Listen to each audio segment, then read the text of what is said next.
Денеска православната црква ги празнува Вознесението на Господ Исус Христос Спасовден, светиот Герман патриарх Цариградски, светиот Епифани епископ Кипарски.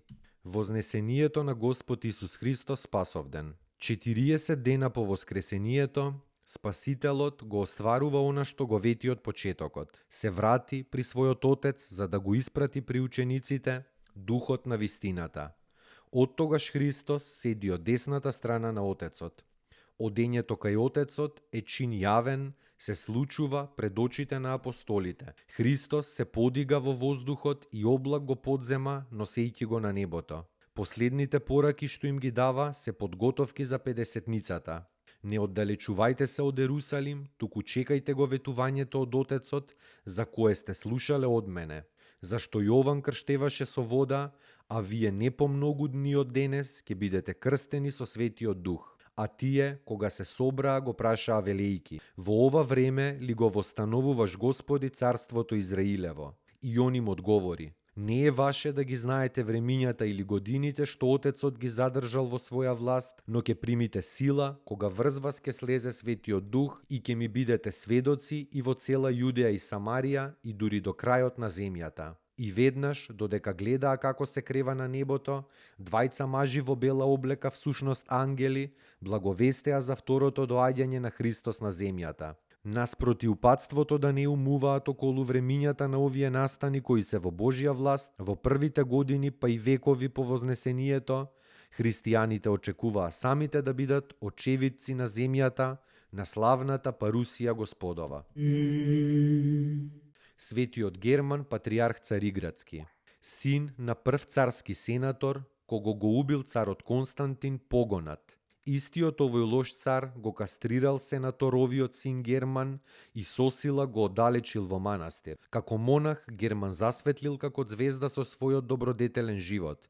Поради тоа бил избран прво за епископ Кизички, а потоа кога се зацарил Анастасиј II и за патриарх Цариградски. Како патриарх го крстил злогласниот Копроним, кој за време на крштението ја извалкал водата со нечистота. И тогаш патриархот прорекол дека тоа дете кога ќе порасне, ќе внесе во црквата нечиста ерес. Тоа и се случило. Кога Копроним постанал цар, ја обновил иконоборечката ерес. Лав и Савријан, таткото на Копроним, го почнал гонењето на иконите, а кога патриархот Герман му се спротивставил, осорениот Лав извикал: јас сум цар и свештеник, па го исфрлил Германа од престолот и го отерал во манастир, каде што овој светител проживеал уште 10 години, додека Господ не го повикал кон себе во Царството Небесно во 740 година. Свети Епифани, епископ Кипарски. Роден е како евреин, но увидувајќи ја силата на верата Христова, се крстил заедно со својата сестра Калитропија.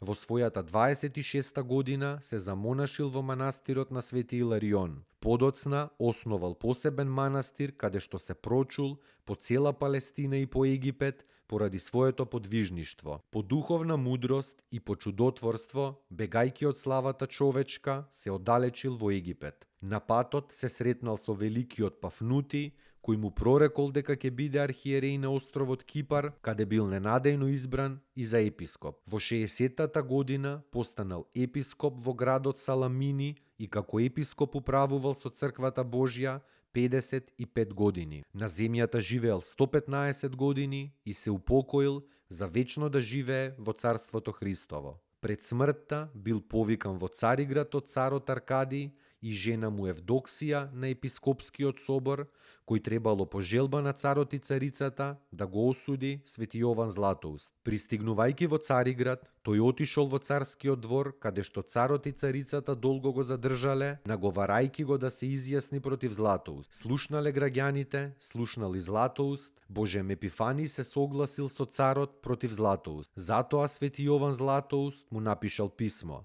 Брате Епифаний, слушнав дека си го советувал царот јас да бидам прогонет, знај дека и ти повеќе нема да го видиш твојот престол. На тоа Епифаний му напишал: Страдалнику Јоване, одолева им на навредите, знај дека и ти нема да стигнеш до местото во кое те прогонуваат. И двете овие светителски пророштва набрзо се случиле. Не сакајки ни зашто да се согласи со царот за прогонство на Златоуст, Епифаний тајно седнал во лагјата и тргнал за Кипар, но на лагјата умрел. А Златоустиот царот го протерал во прогонство во Ерменија, но овој светител по патот умрел. Свети Епифаний се упокоил во 403 година. Од многуте дела на светиот Епифаний, најпознато е ковчеже, по грчки Панарион, во кое се изложени и побиени 80 ереси.